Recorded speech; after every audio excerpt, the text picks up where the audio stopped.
Muy buenas noches, muchas gracias nuevamente por el espacio. En el día de hoy estaremos hablando sobre soporte psicológico para una persona con depresión. Hay que tener en cuenta que la depresión es uno de los trastornos que necesita de esa atención interdisciplinar y lo vamos a ver más adelante por qué. Las estrategias que hoy voy a estar compartiendo con ustedes son estrategias basadas en estudios bibliográficos. Antes de iniciar, me gustaría que observemos esta imagen porque representa de alguna manera el cómo se siente la persona con depresión.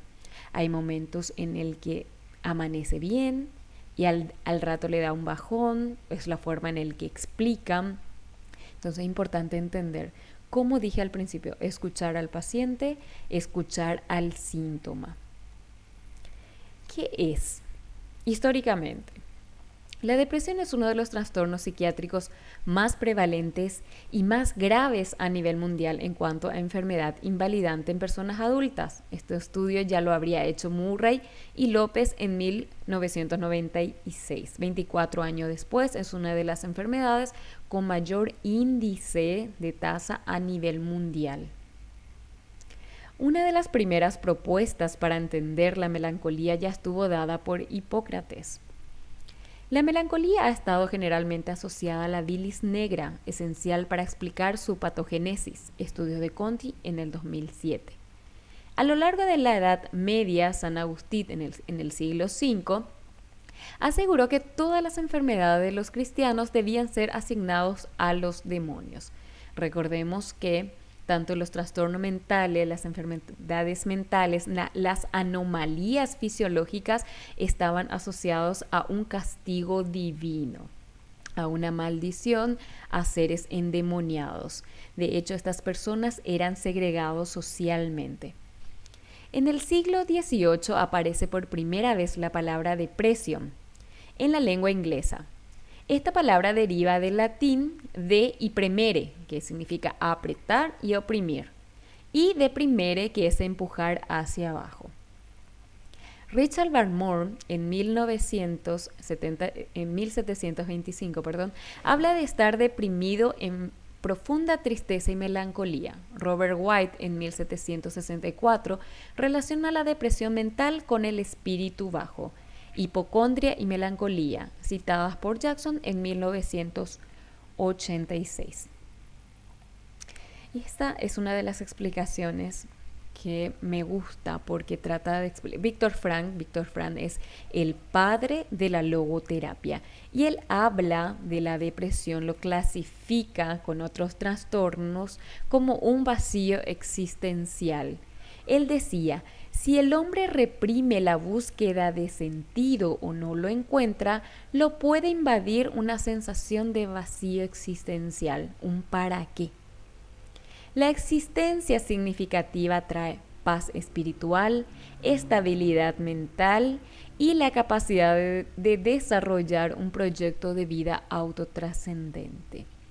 En su libro Un hombre en busca de destino, habla de dos tipos y grupos de personas.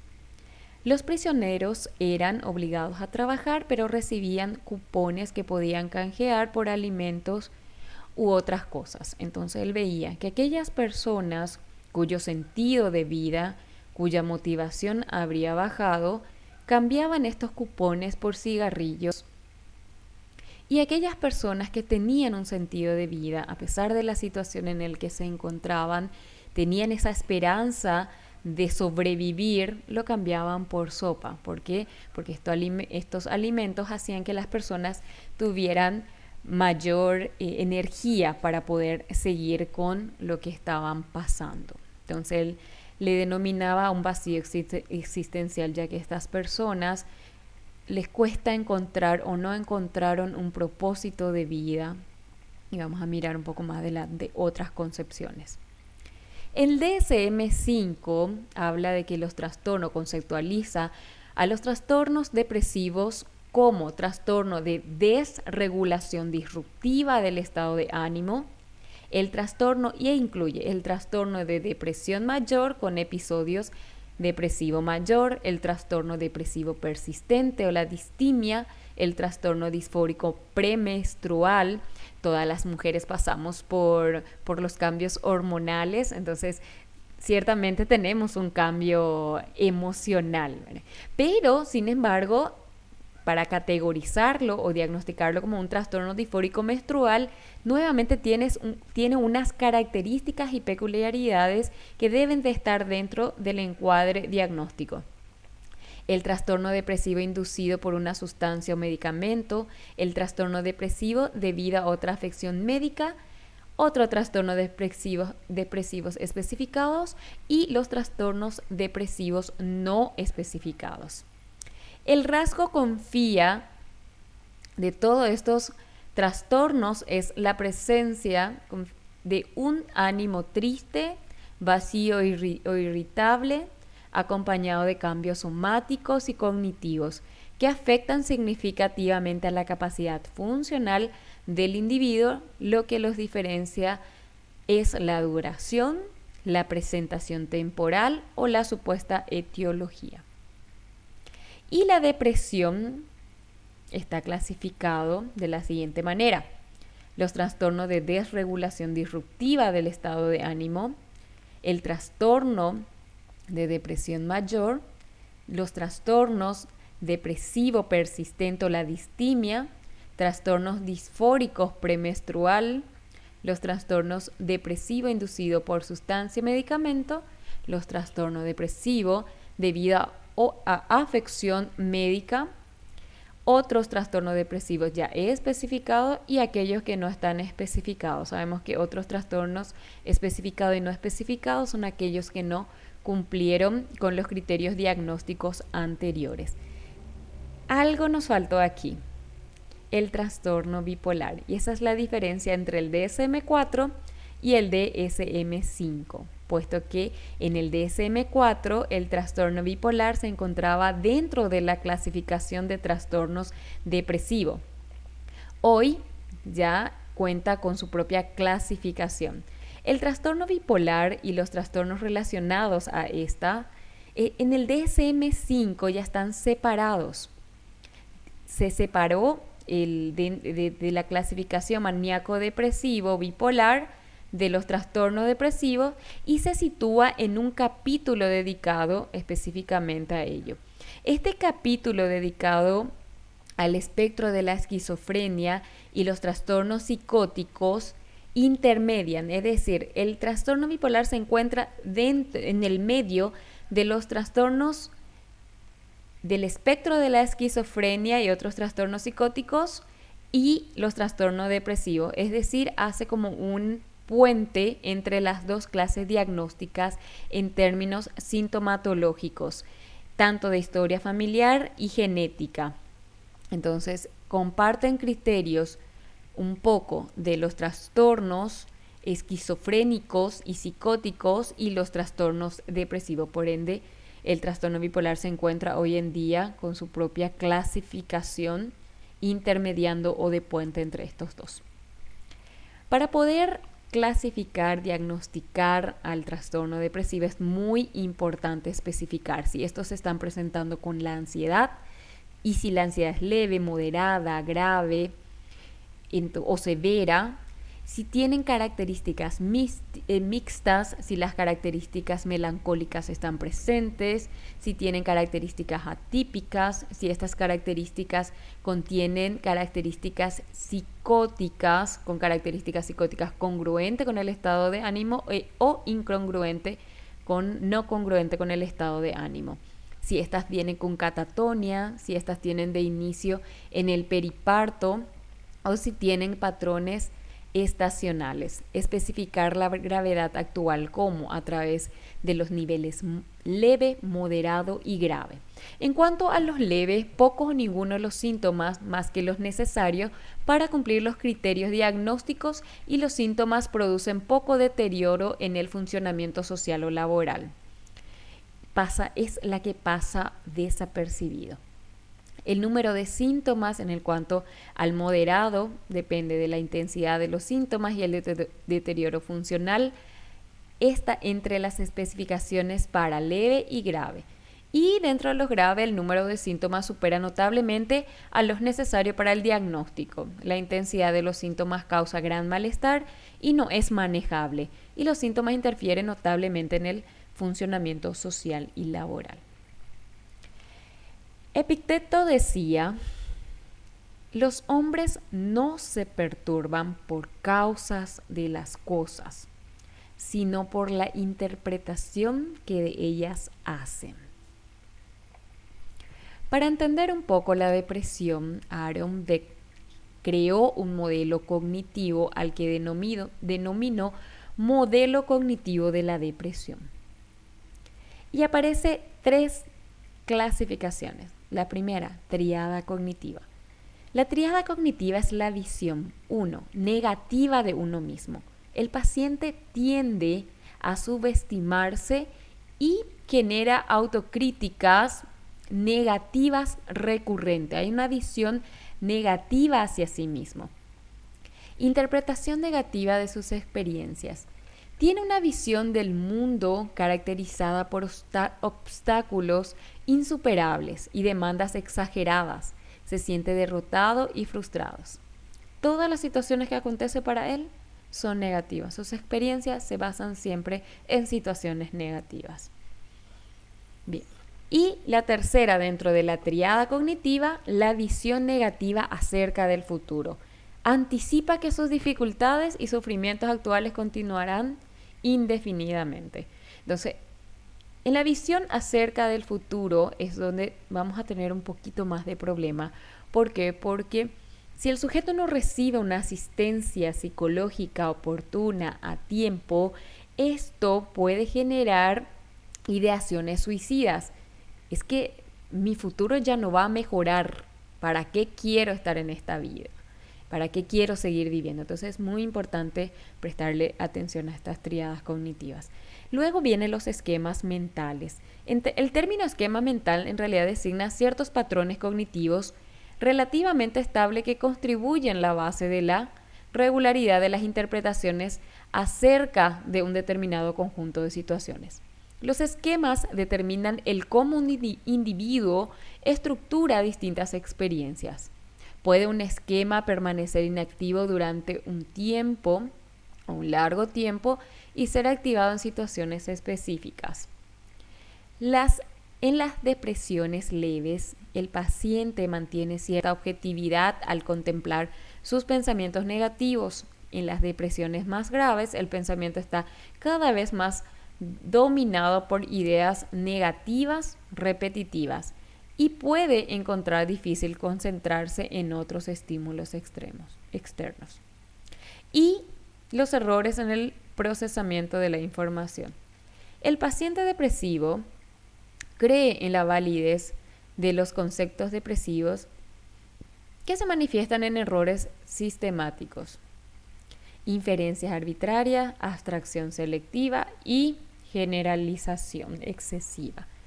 Todo lo que me pasa es algo malo. Nadie me quiere. Entonces ahí entramos a la generalización. Las abstracciones selectivas. 100 actividades, 99 actividades exitosas, una actividad que no tuvo éxito. El sujeto va a retener ese 1% de actividad negativa y va a dejar de lado esas 99 positivas. Pero si estás haciendo un buen trabajo, pero si estás haciendo muy buen trabajo, esto es tan pequeñito, esta actividad que no te salió, puedes probarlo más adelante. No, esa actividad es la actividad frustrante y esa actividad frustrante lo va a tener como esquema mental por mucho tiempo, por largo tiempo, hasta que alguien pueda intervenir y ese alguien es el psicoterapeuta. Para entender un poco más de la teoría o modelo cognitivo de la depresión de Aaron Beck, esta es una técnica llamada autorregistro por ABC. Más adelante voy a explicar qué es el ABC. Al sujeto se le pidió que pueda identificar una situación agradable y lo pueda esquematizar en este esquema. Entonces, dice, situación agradable, pero no fue tan agradable. Usted me dijo que elija una situación agradable esta semana y la registré según me explicó en la última sesión. Aquí le traje. ¿Cuáles fueron las situaciones? 3 situaciones que aparecieron. Invité a mi hijo y su novia a almorzar el domingo a casa. Me avisaron que se casan. Él consiguió trabajo en Chile. Yo creo que la mayoría de nosotros con un hijo así estaríamos felices y estaríamos tranquilos de haber hecho un buen trabajo. Bien, esto es la cara de la depresión. La emoción que sentiste: tristeza, desazón, angustia. ¿Y cuáles fueron las ideas? ¿Qué pensamientos vinieron a la mente ante esta situación? Otra pérdida. Es lo que me faltaba. Sobre mojado, llovido. El golpe de gracia, tanta mala suerte. ¿Y cuál fue su conducta? Dejé de hablar en la mesa y las ganas de irme a la cama. La depresión es como las imágenes de la Gestalt de la figura y fondo. Los síntomas son las figuras que resaltan. Y la figura de fondo viene a ser lo que genera, o sea, dónde viene. Es importante detectar aquello que gatilla o que está gatillando este trastorno, esta enfermedad. Cuando hablamos de la Gestalt de la figura y fondo, es importante no solo ver el síntoma, no solo ir describiendo el síntoma, buscar sistemáticamente en el entorno familiar, en el entorno laboral, qué es lo que está generando y despertando ese síntoma. ¿Cuáles pueden ser las causas de la depresión? Los estudios endocrinógenos, los estudios hormonales, los estudios a nivel de neurotransmisores han demostrado que las causas son varias. Las causas de la depresión, así como nos dice, son varias, pero la bioquímica puede ayudar a explicar algunos casos. Las personas deprimidas muestran niveles muy altos de cortisol. Hablamos que el cortisol era la hormona del estrés. Y de varios agentes químicos que actúan en el cerebro, como los neurotransmisores, la serotonina, que es un estabilizador emocional, la dopamina y la noradrenalina. La dopamina viene a activarse como un neurotransmisor que genera vitalidad, que impulsa a lograr logros, objetivos, es el que genera plenitud. Y la noradrenalina es aquel que nos impulsa a alcanzar un logro, es el que nos mueve, es el que le despierta al sistema nervioso para activarse ante ciertas situaciones y generar ese acto o ese suceso de hacer las cosas. Estos niveles pueden estar elevados por motivos hereditarios, podemos heredar. De hecho, hay estadísticamente demostrado que la depresión tiene una base hereditaria. Menor disponibilidad de monoaminas en el cerebro, principalmente del tipo 5-HT, y la noradrenalina. Imágenes con tomografía por exposición de positrones. En esta tomografía se usa dodexoglucosas, entonces todos esos neurotransmisores se van adheriendo a la partícula de glucosa, sintetizada de glucosa, y ahí van demostrando dónde tiene mayor actividad. A través del PET revelaron que los pacientes con depresión mayor muestran mayor expresión de monoaminooxidasa en la corteza prefrontal. La corteza prefrontal es la encargada de la toma previa de decisiones, la de pensar, analizar, para después mandarlo a la parte frontal, que es la de la accionar o de la acción. La corteza temporal, el hipocampo, donde están localizadas nuestras emociones, el tálamo, el núcleo accumbens y el mesencéfalo. Entonces, el PET demostró que en estas áreas se ha observado mayor expresión de la monoaminooxidasa. En cuanto a los factores contextuales, pueden deberse también a la pérdida de un trabajo, a la falta o a la falta de capacidad de adaptación a determinados cambios. De ahí es tan importante trabajar la frustración en nuestros pequeños desde chiquitos. ¿Por qué? Porque aquí es donde vamos a generarle ese proceso de adaptación, que cuando una situación no se da, pues bueno, vamos a aguantarnos, en otro momento será. Y esto va a generar de que el sujeto sea más flexible ante los cambios. A pesar de que no se sabe exactamente qué provoca la depresión, existen diversos factores identificados como los desequilibrios de los neurotransmisores del cerebro que estuvimos hablando. Específicamente se habla de la serotonina, que es un estabilizador emocional. La prevalencia e incidencia de los trastornos depresivos es mayor en mujeres que en hombres, comenzando ya en la adolescencia y manteniéndose en la edad adulta.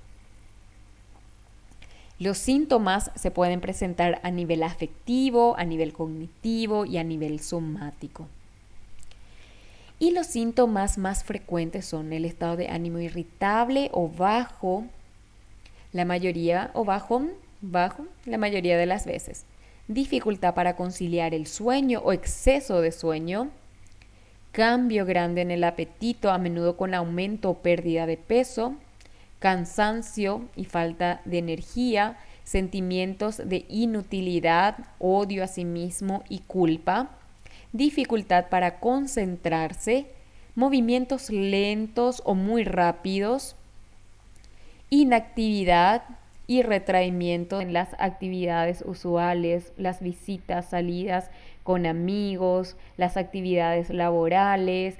Siempre es importante observar el que hacía mucho y vino a dejar de hacer, es algo que me tiene que llamar la atención como un sujeto próximo a él. Y debo de buscar, porque es responsabilidad también mía, intervenir y buscar el medio para que podamos entender qué está sucediendo con esta persona. Los sentimientos de desesperanza o de abandono, pensamientos repetitivos de muerte o suicidio, que es la rumiación en el pensamiento de las ideaciones suicidas. Se ha observado que el 80% en la depresión mayor ha aparecido este pensamiento suicida. Pérdida de placer en actividades que suele hacerlo feliz, incluso en la actividad sexual. Así que esposas, esposos, novias, novios, vamos a observar desde ese ángulo también, ¿verdad? En cuanto al abordaje, el abordaje son de dos tipos, de psicofarmacológico y de psicoterapéuticos específicos. Dentro de estos psicoterapéuticos específicos se han encontrado a cinco tipos de intervenciones que ha dejado éxitos en la terapia de la depresión. Uno de ellos es el enfoque cognitivo-conductual. Como habríamos hablado, Aaron Beck, el padre de las teorías cognitivas, también elaboró, y muchas de las estrategias de las cognitivas conductuales es la que hoy voy a estar compartiendo con ustedes. También los tratamientos de tipos conductuales, la rehabituación, la desensibilización y el reaprendizaje están dentro de las conductuales. Las terapias cognitivas de Aaron Beck, acordémonos que el cuestionario que me ayuda, la radiografía que me ayuda, el cuestionario que me ayuda a identificar los síntomas de la depresión son a través del test de la depresión de Beck. Entonces, Aaron Beck fue un maestro que nos creó el proceso evaluativo, la explicación de ese proceso evaluativo y las técnicas terapéuticas. Los enfoques psicodinámicos también con apoyo empírico y por supuesto la terapia interpersonal. Bien. Rollo May decía que los tratamientos psicoterapéuticos específicos o los tratamientos psicoterapéuticos tienen la finalidad de hacer a la gente libre, pero más que todo ayudar a la gente a hacerse libre para tener conciencia de sus posibilidades. La alimentación lo es todo también dentro de la depresión. Alimentos ricos en triptófano ayudan a generar triptófano y serotonina para poder observar un equilibrio emocional. Dentro de ellos podemos encontrar al chocolate amargo, pero no me voy a ataviar con chocolates amargos para poder bajar mi estado depresivo o mis crisis depresivas. Eso es muy importante. Es cambiar generar un hábito de vida más saludable, y esto también incluye a los alimentos, específicamente a los alimentos que curan. Y las 3 intervenciones básicas. Antidepresivo, no en todos los niveles se nos va a dar que el sujeto consuma antidepresivos, pero sí es algo que se puede observar en los trastornos que estuvimos nombrando anteriormente, donde estos trastornos ya están con un nivel grave. La asistencia psicológica y otras terapias no médicas. En cuanto al soporte psicológico y acompañamiento familiar, aquí ya vamos a entrar en la terapia en sí, o sea, las estrategias terapéuticas que puedo utilizar con el sujeto, como puedo también autoaplicarme. ¿Por qué? Porque admitir de que siento esto, de que estoy pasando por esto, de que estoy teniendo esto, de que estos síntomas que estuve previamente leyendo lo estoy pasando, es un gran paso para poder buscar la mejoría. Lo primero que nada es cuidar del cuidador. Nos olvidamos muchas veces de las personas que están alrededor del sujeto con depresión, ¿no? De la persona que sufre depresión. Es importante cuidar del cuidador. Si yo no cuido del cuidador, ¿qué va a pasar de mi paciente? ¿Quién lo va a apoyar? Entonces, el trabajo tiene que ser sistémico. Debe de tener el apoyo de toda la familia, y toda la familia tiene que estar inmerso dentro de esta terapia. La psicoeducación para el sujeto y los miembros de su familia. Es muy importante saber, empoderar a través del conocimiento, nunca mentirle al paciente que es lo que tiene, nunca buscar la negación del paciente ante los trastornos o los síntomas que van manifestando o que va sintiendo. La evaluación a los miembros de la familia. No me remito solo a evaluar al paciente, también debo evaluar a toda la familia. ¿Por qué? Porque la familia es un sistema, es como el sistema solar, en donde el sol representa al sujeto con depresión, y los planetas alrededor, los planetas que estamos girando alrededor, somos la familia de contención. El paciente con depresión es el paciente denominado identificado. El paciente identificado es aquel paciente que trae el síntoma. Es cuando venimos y decimos, ay, le traigo a este porque este está enfermo. Te traigo a mi hermano, te traigo a mi mamá, te traigo a mi papá porque está enfermo.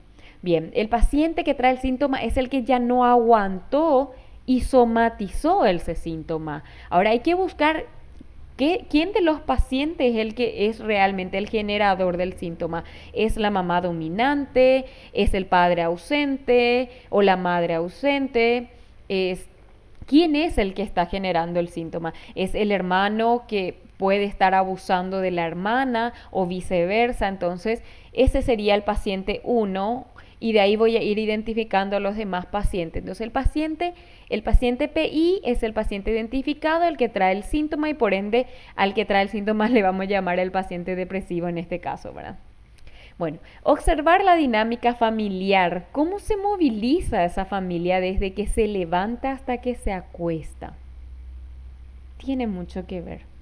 Detectar también las potencialidades del sujeto.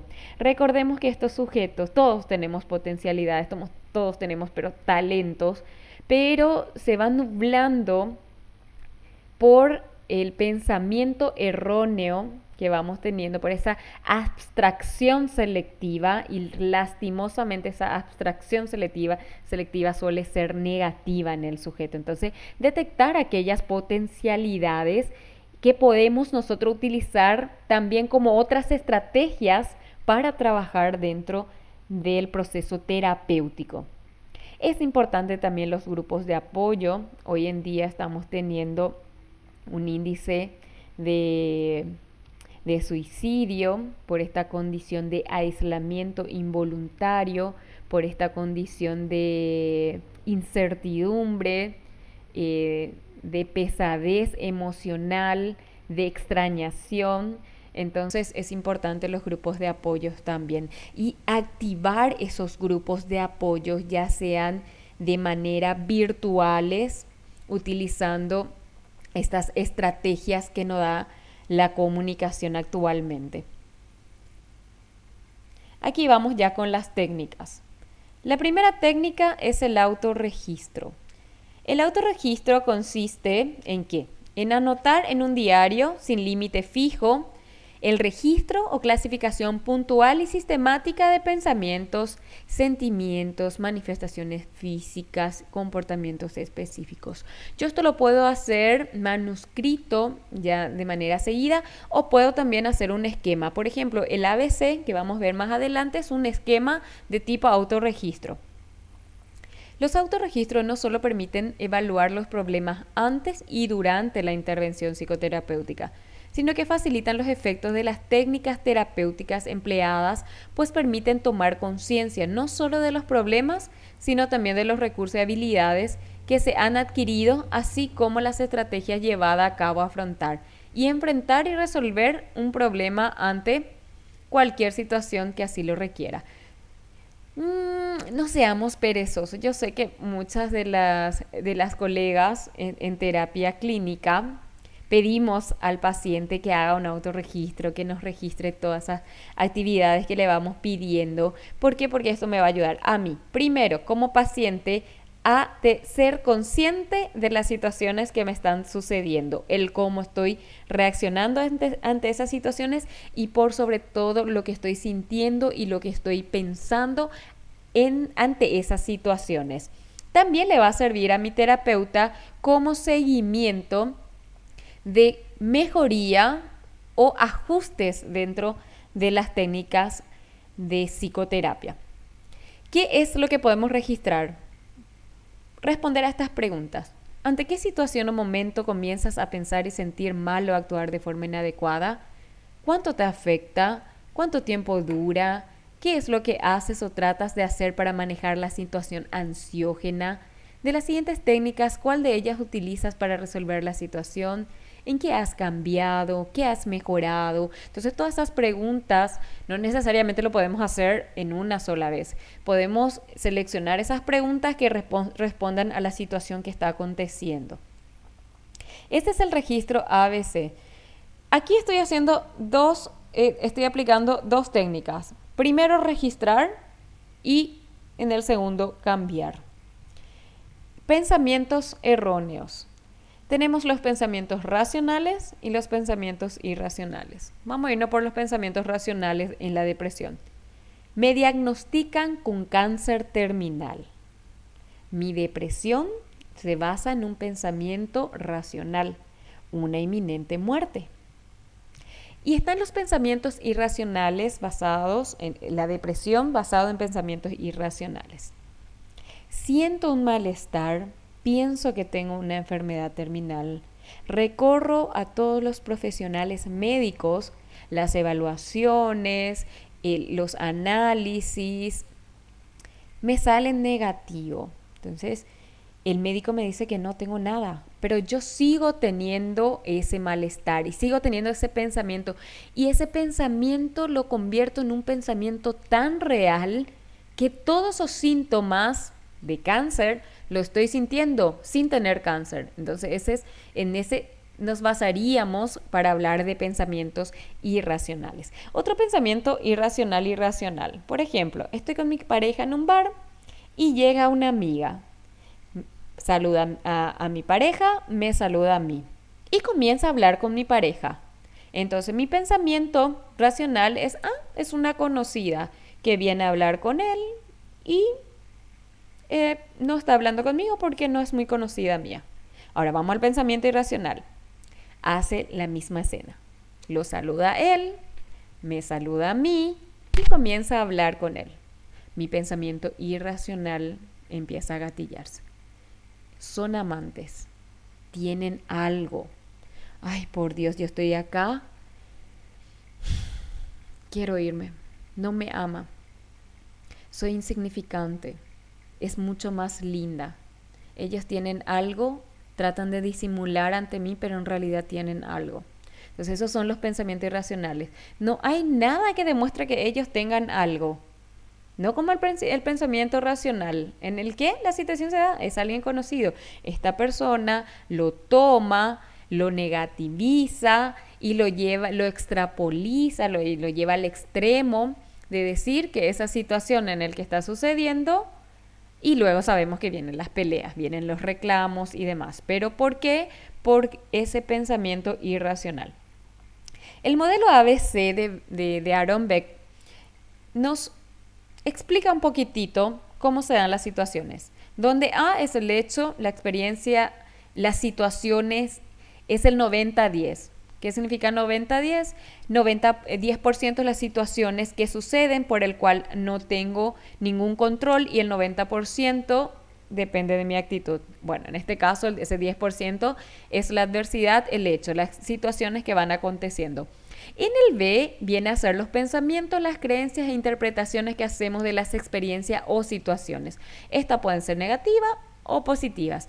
Y C viene a ser las consecuencias emocionales, físicas, por ende en el comportamiento se va a estar observando este punto C, que derivan de las creencias, pensamientos e interpretaciones que hacemos de ellas. Normalmente se cree que C, la consecuencia, se da por A, la situación, pero no. Se debe siempre a B, que es el intermediario, es el puente. B es lo que pensamos, o sea, lo que nos decimos y contamos de la situación A, cuando ese B, o sea, los pensamientos son negativos, frustrantes, exagerados, catastróficos, anticipatorios de problemas, etc., hace que nos sintamos tan mal que confirmemos nuestras creencias y tendamos a repetirlas y repetirlas, convirtiéndolas en verdades absolutas. Es decir, esa persona que vino a saludarle a mi pareja, que me saludó a mí, pero más bien porque estuve allí, porque no tenía otra opción, sí tiene algo que ver con él. O sea, ahí verdades absolutas. Aquí tenemos el modelo del ABC, donde se dan dos situaciones. Primero, un pensamiento irracional y lo vamos a convertir a pensamiento racional. De ahí el cambio positivo de pensamientos erróneos. Entonces, la situación: me invitan a una fiesta. Pensamiento negativo: me aburriré mucho, no conoceré a nadie, todo el mundo me mirará, no la pasaré bien, no sabré qué decir ni qué hacer. Emoción: se van activando las defensas de nuestro organismo. Entonces, ¿qué sucede? Ya empiezo a sentirme mal con respuestas fisiológicas alteradas y mi comportamiento al final va a ser no ir a la fiesta. Entonces yo trabajo con esta persona y cambio sus pensamientos negativos por pensamientos positivos. Me divertiré, conoceré a gente nueva, podré bailar, me la pasaré muy bien con los amigos, tengo muchas ganas de hablar con gente y así podré relajarme. Esto va a generar un pensamiento, un pensamiento que me hace sentir, una emoción que me hace sentir bien, con respuestas fisiológicas normales y, por supuesto, iré a la fiesta. El pensamiento racional representa un contraste muy grande respecto a las ideas irracionales. Está basado en la realidad, contribuye a alcanzar nuevas metas y propósitos, crea emociones que podemos controlar, que son positivas y nos hacen sentirnos orgullosos, que nos ayuda a comportarnos de tal forma que facilita nuestras aspiraciones y nuestra supervivencia con satisfacción, orgullo y ante todo nos permite incrementar nuestra percepción de control, autoestima, seguridad en nosotros mismos.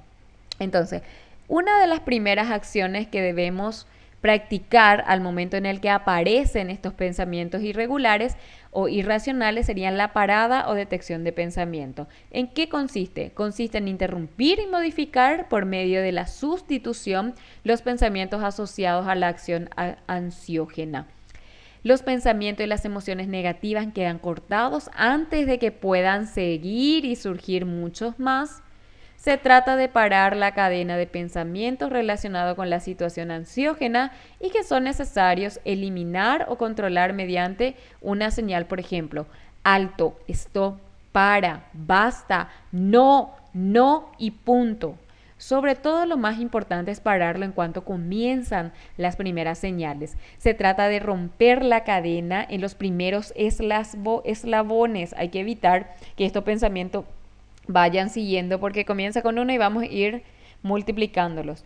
A ser posible, siempre mejor utilizar nuestro nombre acompañado, por ejemplo, cuando mentalmente no lo estoy pudiendo detener al pensamiento, decir, Rosario, basta, basta. Entonces allí hay como algo que se prende a nivel cognitivo, nos llama la atención. Cuando esto no puede suceder, podemos recurrir a otras técnicas.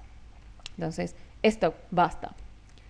Esta técnica es una técnica distractora. Dentro de la técnica distractora, el objetivo principal es, una vez que detuve al pensamiento o antes que inicie ese pensamiento erróneo, hacer alguna actividad relacionada con la situación en la que yo esté para evitar esa situación ansiógena. Es decir, tratar de cambiar la atención desde lo interno hacia lo externo para que disminuya la ansiedad y poder controlar la situación de una forma mucho más adaptativa y adecuada.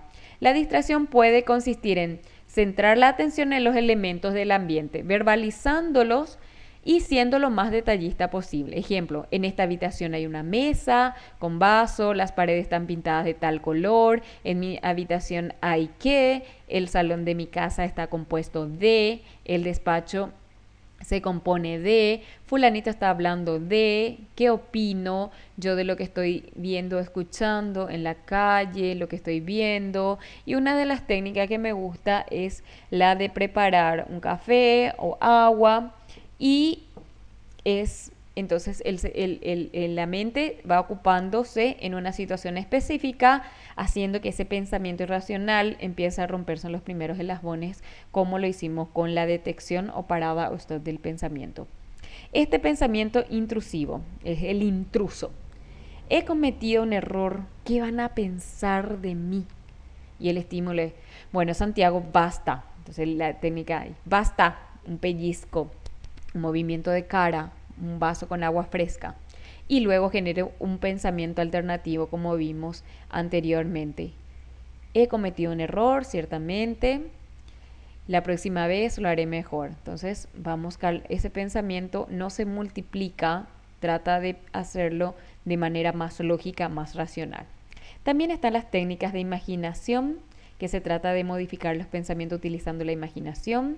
Es muy útil como método para cambiar creencias y pensamientos relacionados con la situación ansiógena y con una creencia de incapacidad, pues no permite practicar con la imaginación lo que nos gustaría que ocurriera en la realidad. Entonces, ¿cuáles son estos ejemplos? Visualizar el día más feliz de nuestras vidas, pero atención, porque el pensamiento irracional va a querer meter mano dentro de ese pensamiento y va a querer recordar algo negativo que sucedió. Entonces, automáticamente volvemos a recordar y clasificar, evocar solo aquellos pensamientos positivos, recordando nítidamente lo que hacíamos, cómo actuaban los otros, visualizar de una forma más clara, positiva, detalladamente posible, si visité alguna vez un cerro, cómo se veía desde allí, cómo me sentía, me gustaría volver, planificar futuras vacaciones, ya pensando en eso, o pequeños escapes. Entonces, esas son las técnicas de imaginación. Luego están las técnicas de respiración o las técnicas de respiración diafragmática. ¿En qué consiste esto? Como nosotros al respirar inflamos el pecho, entonces hay un espacio en el diafragma y le da posibilidad a las glándulas suprarrenales que están sobre los riñones, pero nada tiene que ver con los riñones. En realidad allí se genera la noradrenalina y la adrenalina, o sea, es el lugar donde se genera la adrenalina. De ahí el vacío estomacal y esa sensación gastrointestinal que nos da cuando entramos en un estado de alerta, en una exposición, cuando debemos hablar en público, esos nervios que sentimos en el estómago, en realidad son la adrenalina empezando a reproducirse. Bien, entonces, ¿cómo trabajamos esta técnica de respiración diafragmática? Lo primero es inspirar, respirar aire, meter en los pulmones y luego bajar e inflar la panza. ¿Sí? En esta técnica se muestra mejor. Inhalar lenta y profundamente, llevarlo hasta el fondo de los pulmones y ahí es donde levantamos o inflamos el abdomen. Entonces, inflamos el abdomen, vamos reteniendo por unos segundos y exhalamos. Y al exhalar, vamos contrayendo el músculo abdominal, el estómago. Y vamos repitiéndolo la mayor cantidad de veces que necesiten hacerlo hasta lograr el estado de tranquilidad. También están las técnicas de respiración rápida, que consiste, la idea es justamente acelerarle al sistema para que pueda relajarse después. Entonces, es una técnica de respiración rápida. Están las técnicas de relajación muscular progresiva de Jacobson, que ya habría hablado en el contenido anterior, sin embargo ahora lo traigo mucho más específico.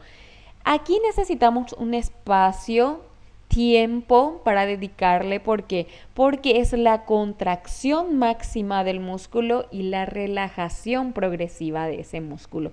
E inicia desde la cabeza, con partes del rostro, de la cara, va bajando a los hombros, los brazos, el abdomen y por último en las piernas. La relajación muscular progresiva debe hacerse así. No voy a trabajar solo el rostro, no voy a trabajar solo la espalda, esto lo voy a trabajar completo porque la idea es que se vaya relajando completamente ese sistema que se encuentra estresado en ese momento.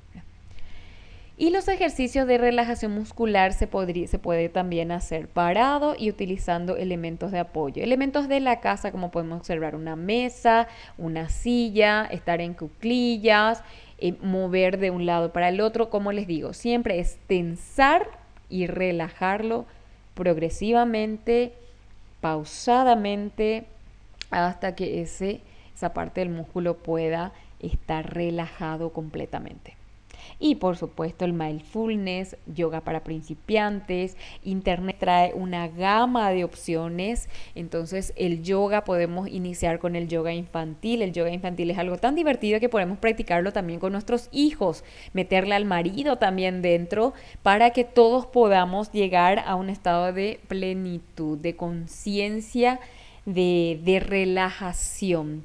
El yoga infantil viene con la imitación de animales, ¿no? Es el movimiento de los animales, el jorobado, el estirarse, la serpiente. Entonces es algo divertido y algo que podemos aplicarlo en el hogar y sabemos que desde pequeño debemos ir ya escribiendo al futuro adulto. Todo lo que queremos que el futuro adulto tenga, ya lo vamos escribiendo desde niño. Quiero que tenga autocontrol, voy a frustrarle un poco, quiero que tenga tolerancia a esa frustración, quiero que tenga adaptabilidad y flexibilidad, quiero que tenga mayor autocontrol. Entonces ahí trabajamos estas técnicas.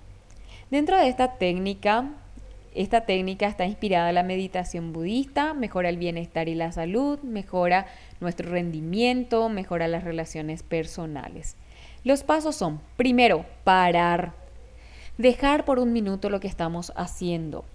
Segundo, respirar profundamente, prestando toda la atención a la respiración. En esta parte podemos incluir la respiración diafragmática. Observar el mundo interior sin juzgarlo, sin tratar de retener o modificarlo, simplemente observar y aceptarnos tal y cual somos y dejarlo ir, perdonarnos, aceptar nuestros errores, saber que somos humanos, que podemos errar, que no tenemos escrito la receta de la felicidad, pero lo vamos a ir buscando. Y por último, actuar. Vuelve a lo que estabas haciendo, pero esta vez con presencia y serenidad. En mindfulness se puede aplicar, como le dije, desde niño, trae muchos beneficios. O sea, nuestros niños necesitan de adultos que puedan autocontrolarse, de adultos que puedan tener un control emocional para que ellos también puedan tener ese control. Nuestros niños son el reflejo nuestro, nosotros somos el espejo de ellos, entonces empezar desde allí.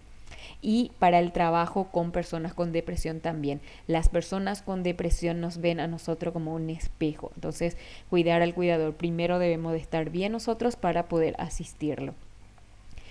El proceso, el mindfulness, tiene 10 pasos. Uno, el tiempo y el espacio. Siempre es importante elegir un buen momento para aplicarlo. No ahora que estoy entrando en mi crisis depresiva me voy a ir y voy a hacer para relajarme. No, voy a detener ese pensamiento, voy a tranquilizar, voy a utilizar las técnicas distractoras, puedo utilizar las técnicas inducidas en la imaginación, voy a hacer todo ese proceso, cambiar mi pensamiento erróneo y luego voy a ir a practicando. Acuérdense que esto es un hábito y el hábito necesita de 21 a 90 días para poder generar esa estabilidad en nosotros, pero tenemos que practicarlo, practicarlo y practicarlo. Establecer siempre tiempos, podemos comenzar con 5 minutos hasta avanzar un poco más, ir a nuestro ritmo, estar en un lugar cómodo, verificar siempre la postura, respirar profundamente, ahí vamos a trabajar las respiraciones de tipo diafragmática, poner atención a esa respiración, como les dije, inflar la panza, saber que estamos inflando, lo vamos exhalando, contrayendo el músculo abdominal. Seguimos respirando y seguimos nuevamente poniéndole atención y respirando en el paso 8. Y por último, importante ser amable con nosotros mismos y finalizar suavemente. Traten de tener un bakun para mí es una vacuna, una lista de palabras, de frases motivacionales, frases que necesito en un momento en el que cuando aparezca esas situaciones que me generen ansiedad, esas situaciones que me generen melancolía, tristeza, vacío existencial, pueda ojear y observar, tenerlo en un lugar visible.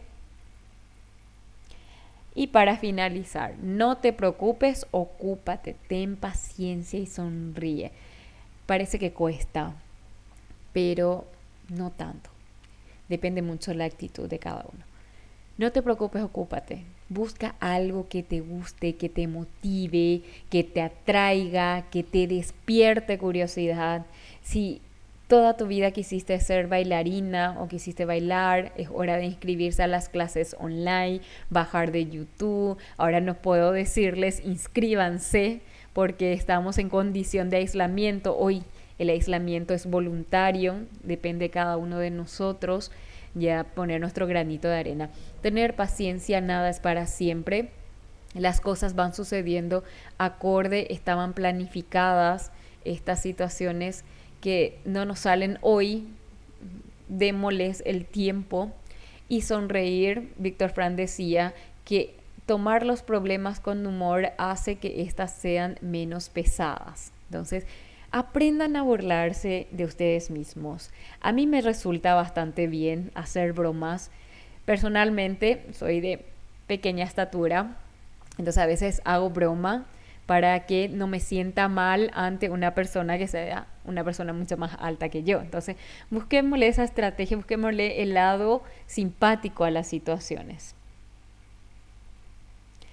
Y matamos la depresión ¿cómo?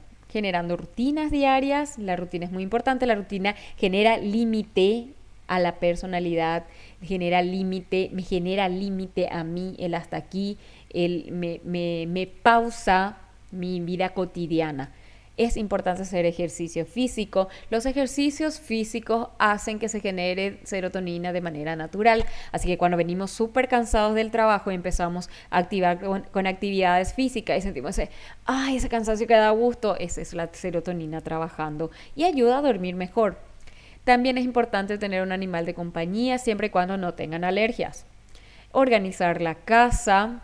La casa es el orden de la casa determina el orden de nuestros pensamientos, dice alguien, ¿verdad? Entonces, ordenar esa casa, despojarnos de aquellos objetos que ya no vamos a utilizar, que están quitándonos energía, limpiar el espacio del hogar, desarrollar la asertividad diciendo no ante cosas que me puedan incomodar o no pueda cumplir. Siempre positivizar el pensamiento, salir a la naturaleza, estar en contacto con la naturaleza, escribir los sentimientos, como les dije, romper la pereza y empezar a escribir.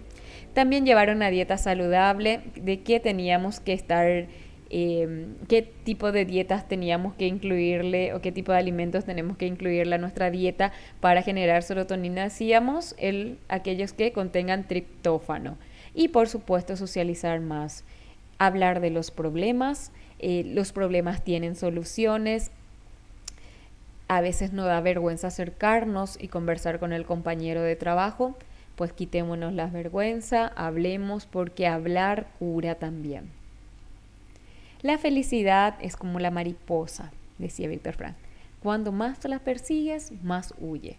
Pero si vuelves la atención hacia otras cosas, ella viene y suavemente se posa en tu hombro. La felicidad no es una posada en el camino, sino una forma de caminar por la vida.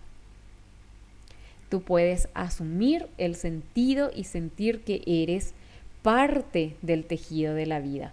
O puedes optar y elegir por vivir en el caos y ser víctima de las situaciones.